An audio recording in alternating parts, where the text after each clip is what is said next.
ही गाय आहे ना खाणं पूर्ण कमी झालं होतं. ओके. खाणं कमी होऊन तिला हा. गुचिड बर. इतके गुचिड ना अगदी अशी चादर लावल्यासारखी तिच्या अंगाला.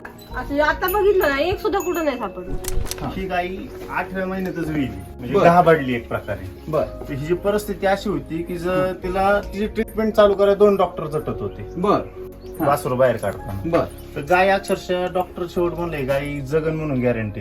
लवकर व्याल्यामुळे तिला त्रास भरपूर अंगावर ताकद नव्हती राहिली. पण हे तिच्या ना, पूर्वी बारली हे- चालू केली होती ना. हे सगळं हा, बारली चालूच असं होती. गुचिडाने पूर्ण भरलं होतं आणि आता ही स्किन सगळी निघाली आहे. आता हे पूर्ण milk chargerचा इफेक्ट आहे बघा. हा. ही जी ही स्किन जी दिसते तुम्हाला, हा. ही ही जी दिसते तुम्हाला ही आता ही जी पूर्वी याच्यापेक्षा खराब होती. ह्याच्यापेक्षा खूप खराब होते म्हणजे तिला असं हात लावायला सुद्धा घाण वाटायची. तिला चालता येत नव्हतं गायला अशी परिस्थिती झाली. म्हणजे जी आता मला ताई असं विचारायची की जी बारली जी चालत होतो तुम्ही ते बारलीने पूर्ण शरीरामध्ये विकनेस पण आला होता. Weakness. ही गाय आहे ना खाणं पूर्ण कमी झालं होतं. ओके. खाणं कमी होऊन तिला हा. गुचिड